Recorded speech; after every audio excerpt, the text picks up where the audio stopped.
Welcome to the premier internet radio broadcast of a new radio talk show, Central Peg Life, on the W.O.R.K.S World platform, heard in 30 countries around the world, from the city of Winnipeg, Canada, where we have the most diverse culture of any city in our country. Good morning, good afternoon, good evening, wherever you're listening from, and thank you for tuning in. W.O.R.K.S, your weekly host and producer. You can meet anyone here from any country in the world, as that shows how diverse we are in the city of about 800,000 people located in central Canada. Now, I basically found the show because I did used to work in talk radio for 1 year. I have a lot of experience in both radio and TV. My objective of the show is to share life experiences from a wide variety of Winnipeggers who work and live here in the city. I plan to have guests from the area of sports, Olympic and Paralympic athletes, medal winners, the physically disabled, authors of books, musicians, small business owners, and people that overcame life challenges, and others that would like to share their life experiences with the world and inspire others what they've achieved. One of my future goals is to write a book and produce a film about my life story. I have as my first guest today, Karen Inslee, president of Healthy Way Every Day, and is a corporate health strategist with a background in holistic nutrition. Now, she goes into companies and addresses the health and wealth of the company from a psychosocial perspective. Using her unique assessment testing protocols to identify the psychosocial risks and hazards that are affecting the mental health and the mental well-being of the employees, she builds relationships with the health and safety executives, helps employees work in a more safe and healthy manner. These are not physical hazards, but they can impact the employee's ability to work in a safe and healthy manner. She is a dedicated Manitoba Pro trainer for the brand new Healthy Eating and Weight Loss course for CanFit Pro, which they launched in 2013. Karen's motto is, "You cannot lose weight to get healthy. You have to get healthy to lose the weight." Welcome to the program, Karen. Hi, Barry. Thank you so much. Now, first of all, I'd like to ask you, Karen, how did you decide to enter this industry of health and wellness? Okay, thank you, Barry, for inviting me onto your first show. And I was always conscious of my health and weight growing up in the UK. And I was fortunate enough to be raised on a farm where my father grew all of the vegetables we ate, and he raised all the animals that we used to consume too. So I had a very good upbringing with regard to health and nutrition. And so growing up, I was never sick. I always had like great health. And as I went into university, I studied a diploma in nutrition, and I specialized in hospitality management, food production, and food manufacturing. And I worked for some quite big, prestigious companies after graduating from university. And so I was in the health and nutrition and food production environment. But I used to be very physically active, but could see that it wasn't just a case of exercising more and eating less when it came to health. But one of the reasons is my primary goal for moving into a nutrition role professionally was that in '98 I was involved in a serious motorbike accident where I sustained a fractured skull. And long story short, I sustained fractured skull, which left me deaf in my left ear, but my brain hit the front of my skull so hard that it damaged my olfactory bulb, and it left me with no sense of smell or taste, which I'm sure you can imagine, being in a nutrition profession, that was pretty devastating. And the neurosurgeon told me at the time that I would never regain any of those senses back. So I went for many years with no sense of smell, no sense of taste. And on moving to Canada in 2004, I began certifications and transitioning into the nutrition industry professionally. I changed my lifestyle habits, my nutrition to organic, naturally raised. And over the last few years, I've regained a lot of the senses, smell and taste that my neurosurgeon said that I would never, ever regain back. And I use my own personal experiences with regard to this to prove to my clients and individuals that the body wants to be healthy, and it can be healthy, and you can reverse disease if you give your body the correct tools to do so. And so I really use my own personal life experiences to help others to regain their health and weight. So that's my primary reason, a pretty serious reason, for actually going into this industry. And how is the strategy of how your company addresses the health and wellness issues from others that are out there in the workplace? Sorry, could you say that again, Barry? I apologize. I was just wondering how the strategy of how your company addresses the health and wellness issues in the workplace that might differ from other companies, perhaps doing similar what you're doing or different from what you're doing. Oh, I'm sorry. Yes. Sorry. Yes, I understand.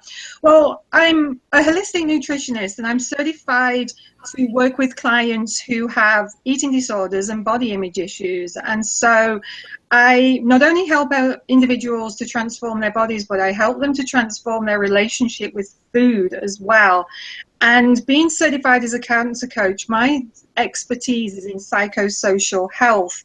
And so how I differ with regard to other wellness companies is I address the psychosocial hazards in the workplace. And in your introduction, you mentioned how psychosocial hazards, they're not physical hazards, but they're hazards that can affect the mental health and the mental well-being of the employees in the industry.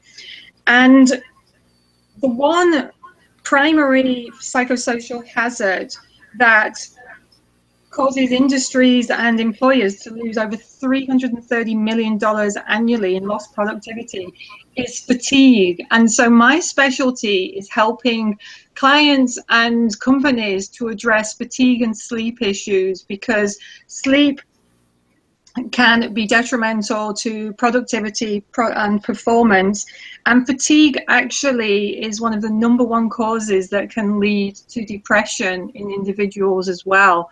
So addressing psychosocial health and the hazards in the workplace, we differ because we address the psychosocial hazards that are not physically visible to the individuals in companies, and it's difficult to quantify and measure and track, but that's where our strategies differ, because we use assessment protocols that help employers to address the psychosocial hazards and the potential future risks that they're putting their employees under. And you mentioned about depression in the workplace. I understand there's statistics that's been mentioned from the World Health Organization that they've kind of calculated or estimated in 2020 that depression will be the second leading cause of disease at work.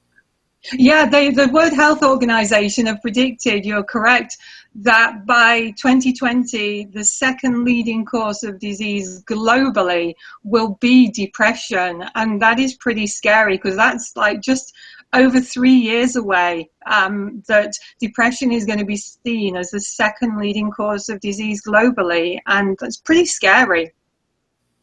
And would you say that there are some companies more susceptible to depression than others? Some companies are more susceptible to psychosocial hazards, which in turn can impact fatigue, and which will obviously also impact the potential that they're going to develop like symptoms of depression. And one of the areas that we focus in mainly is people who are working shifts. I facilitate a workshop, a nutrition for shift workers talk and workshop at our local Winnipeg Red River College for the CN Rail workers. And CN Rail have been very proactive in realizing, when they are teaching their students the tools of the curriculum, that when they go out into the workforce, they're going to be responsible for millions and millions of dollars worth of engines and equipment, as well as being responsible for their colleagues' health and safety as well. And so I work with employers specifically who deal with like shift workers, so not your normal regular 9-to-5 jobs, and help them to address how food and lifestyle choices will actually impact not only their health, but how they perform in the workplace as well. And so we facilitate a nutrition and fitness for shift workers. But the presentation can also be adapted for the regular 9-to-5 workers, but people who work shifts. And I work with a big global company here in Winnipeg currently who works continental shifts, so 12 hours on, they go home 12 hours, 12 hours, 12 hours, so very long shifts. So we've actually seen some like great statistics and improvements since we've been working with that particular company here in Winnipeg. And I would just like give you just a couple of statistics quickly. We actually in 12 weeks increased their strength and fitness levels by 83%. We reduced blood pressure in 67% of the workforce. 57% of the workforce saw a reduction in their BMI, and 71% saw an improvement in their flexibility and mobility. So we were super pumped at the progress in such a short space of time. And that was through addressing primarily sleep and fatigue and the psychosocial hazards that accompany working those sort of hours. And you also mentioned that you used to live in England and used to work for a couple of European companies, one being Toyota car manufacturing company. You mentioned that they had a special routine that they did every day to keep people fit. Yeah, Toyota was a manufacturing facility just local to where I lived.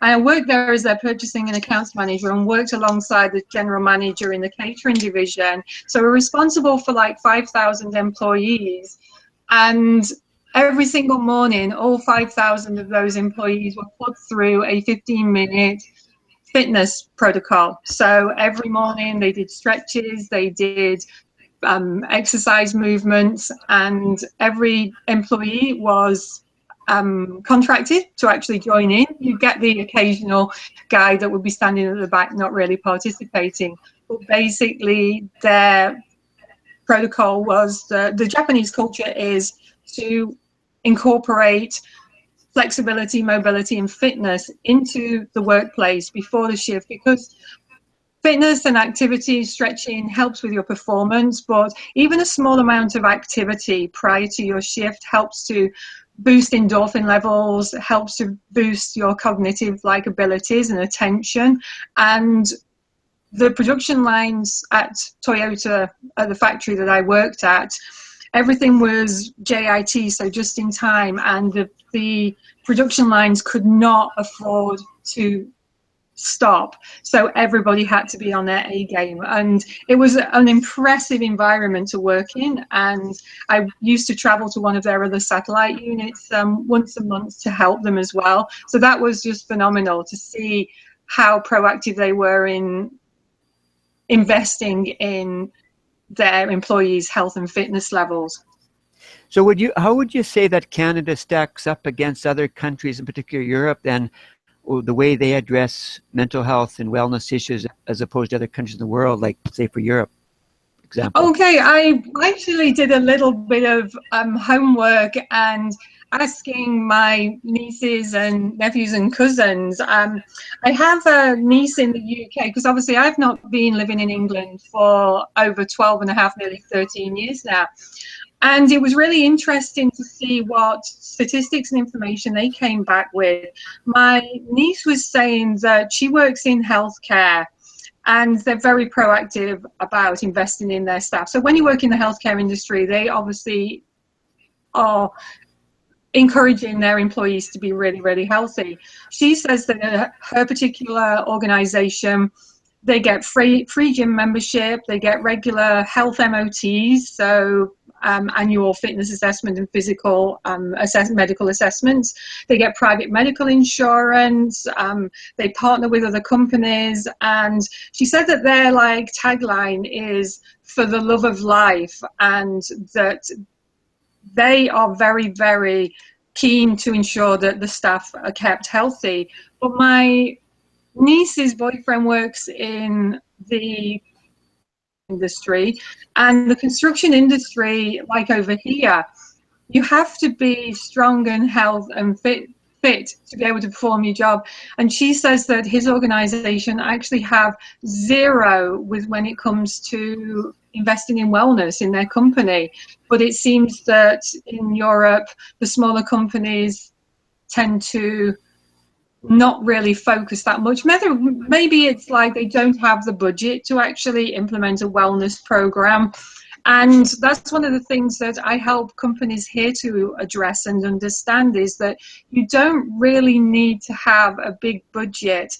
My certification as the CanFit Pro trainer, what we actually do is train and certify students so that they can either become nutrition professionals in their own right, or we encourage employers to enroll their HR departments, like a designated personnel, to actually become certified in the course so that they can act as our go-between. So you can actually provide a small company with the feel of a big companies and big budget wellness program without the huge investment, because you've got an on-site person who can be that liaison between us and the employees. So things like my niece saying that small companies in the UK don't invest or don't have the budget to provide a wellness program, there are actually ways around it. And although Australia is not in Europe, we have relatives, cousins, uncles and aunts that live over there.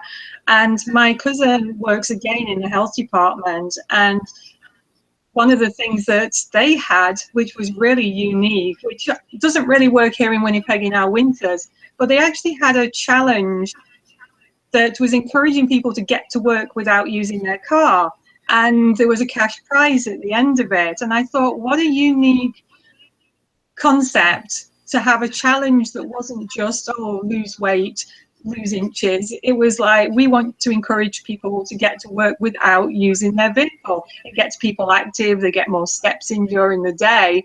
And obviously in Australia, the climate is a little bit more user-friendly when it comes to challenges like that. But it's really good to see how they were thinking outside the box and trying to encourage people to do more other than just that number on the scales. So yeah, it was awesome just to see the two different like concepts between Australia and Europe.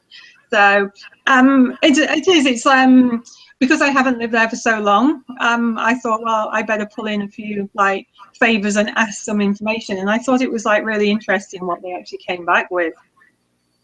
And one thing that they always are talking a lot about on the news quite often is the obesity of children in schools, where they're trying to address the snack machines and the pop that they get, or put more healthy foods in schools. Now, do you kind of address that when you go in a workplace to see what kind of snack machines they have? It's if it's healthy snacks, maybe look at the cafeteria, what kind of food they're serving, because if they're eating bad food or bad high cholesterol food, that's not going to be healthy for them through the workday. Oh, for sure. I was temporarily working in the city in Winnipeg in a gym, and they had a healthy vending machine in their facility, which provided better items, vitamin water, just regular water, healthier granola bars, and better food options. And for sure, I help employers to address that. If they have an on-site canteen, I can do some food analysis and food coaching, helping people to understand what's actually healthy and how they can implement it into their own lifestyle. Because a lot of the times people really struggle with not knowing what's healthy, what isn't, what to take to work. And so it's a multitude of areas that we can actually assist employers, because yes, you're so correct that what we put into our bodies is ultimately going to affect our overall health and our performance. And if we're eating poor quality foods, it actually is going to reduce our productivity, can affect how we concentrate, how much focus we have, our ability to handle stress, and employers' productivity is going to go through the floor. So we can look at staff canteens, we can do lunch and learn talks where we ask the employees to bring in their lunch boxes, and we can, have a fun interactive session that helps them to address what they brought, why they brought it, without being judgmental, because there's such a lot of information out there that it's so confusing and it's so conflicting that people really don't know where to go, who to believe, and what's right and what's wrong. And at the end of the day, it has to fit into your family life as well as your professional life. And so Lunch and Learns are a great way to introduce us and our programs to a company, but they're a fun way also to introduce health and nutrition without people feeling that you're lecturing them, and give them solutions that are customized to what will work for them. So you're basically, in summary, sort of talking about both the mental and physical wellness together, which involves healthy nutrition for the body as a whole, correct? Yes, yeah. So basically, yeah, when you're addressing psychosocial hazards, because fatigue is such a huge impact on overall health, and it's such an impact when you're addressing depression, what we put into our bodies really does affect our cognitive ability. And one of the things that most people struggle with, and that does affect our cognitive ability and mental health and mental well-being, is the way that sugar actually affects our body. Because a lot of people try to reduce sugar out of their diet, and our brain needs glucose to actually function. But if you're actually sleep deprived for anywhere as little as 24 hours, I don't mean like 24 hours continual sleep deprivation, but if over a 24-hour period you're having like chronic sleep issues, basically your brain's level of glucose that it needs to actually function will drop by about 6%. And so if you can imagine, if you're working shifts, that your brain function is going to deteriorate, and every time you keep getting continued, consistent, day after day after day sleep deprivation, the glucose levels are going to drop to a level where your cognitive ability and mental health and mental well-being are severely impacted. And when we're sleep deprived and glucose levels are diminished from our brain stores, we actually lose the ability to be objective around food. And so it's a bit of a vicious cycle. As our glucose levels drop, what our body does is it tells us, you need to replenish the glucose stores. So your brain's going, look, I need more glucose because I can't function without the glucose. And so what happens is you lose the ability to be objective around food. So you start craving the foods that are actually causing the problem in the first place. So when people are addressing their health and weight, the less sleep that they have, the more they're going to crave the junk foods, because your glucose levels are reducing as you lose sleep consistently over a period of time. And then your brain says, please replenish the glucose stores because I need them. And so you crave the things that you shouldn't actually be eating. And it really is a horrible, vicious cycle. And that's why people really struggle so much when it comes to getting off sugar, because it really is a tough ingredient to actually get rid of out of your diet in a healthy and sustainable way. So sugar is one of the worst things in the world that can impact our sleep patterns, and also obviously affect our judgment around food. And so that vicious cycle just keeps going on and on. So yeah, there's more to mental health and mental well-being than just medical and alternative therapies. We're all here to complement everybody and work together, and to help individuals to become healthier and to understand what the food's actually doing to their body. And finally, I just want to ask you about, could you share a life experience that you've had that caused you to heal and treat your body in a different way, maybe from when you lived in Europe and moved to Canada? I say the only thing really is, like I said, how I actually got into this industry is that I was very active in the UK. Growing up as a child, although I grew up on a farm and ate what was obviously termed organic, naturally raised foods, I struggled with my weight. And then I went into university and into the workforce, I really struggled like with maintaining what I considered at the time to be a healthy weight. And then after our motorbike accident, when my neurosurgeon told me that I'd never regain my sense of smell and taste again, it was, as I said, devastating. And I proved to myself that I could really, really heal the body by making a few simple adjustments to my own lifestyle. And at the time in the UK, my husband and I participated in the full London Marathon. My husband was a triathlete. I did lots of running events and thought that exercise was everything that I needed to do to keep healthy. And it was very frustrating not being able to smell or taste anything. And I actually connected with my neurosurgeon not long ago. I actually found him, he's now retired. And he actually said that out of the thousands of patients that he's been responsible for, probably less than 5 have regained any of those senses. And he was super impressed with how much I had actually regained. And I probably have regained the most out of that 5 patients that he's been responsible for. So that was kind of my life-changing event that encouraged me to go into this profession, but also to look at how food really does have a big impact on how we live and how we feel and our overall health.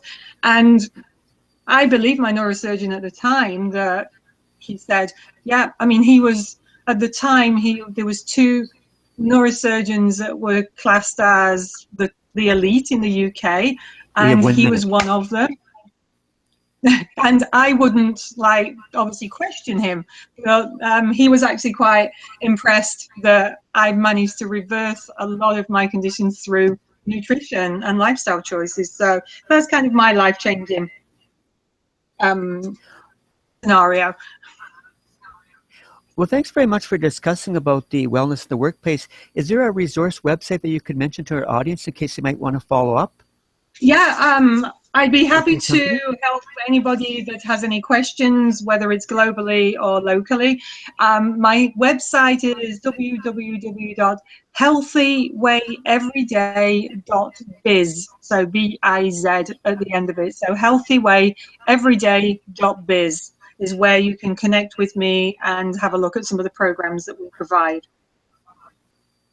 So I hope you guys have learned something out there in the world of the internet radio broadcast audience here. Our next guest on the 24th will be actually announced later this week. I had a cancellation, so I'm just trying to slot another guest for the 24th. Thanks for listening to my radio show. And you can reach me if you have any comments, questions, or feedback at centralpeglifeshow@radioworks.world. That's Central Peg Life Show at radioworks.world. If you want to connect with me and offer some comments, maybe suggest some topics that you might want us to talk about, we can find those topics. We are on Facebook with the Central Peg Life page. We have a WordPress site, a blog. You can reach us and post comments there at wordpress98510.wordpress.com. I thank you all the people for listening out in the 30 countries on the RadioWorks.world platform. And tune in again next week when we have another enlightening show on the RadioWorks.world platform of Central Peg Life. Thank you for tuning in. Goodbye.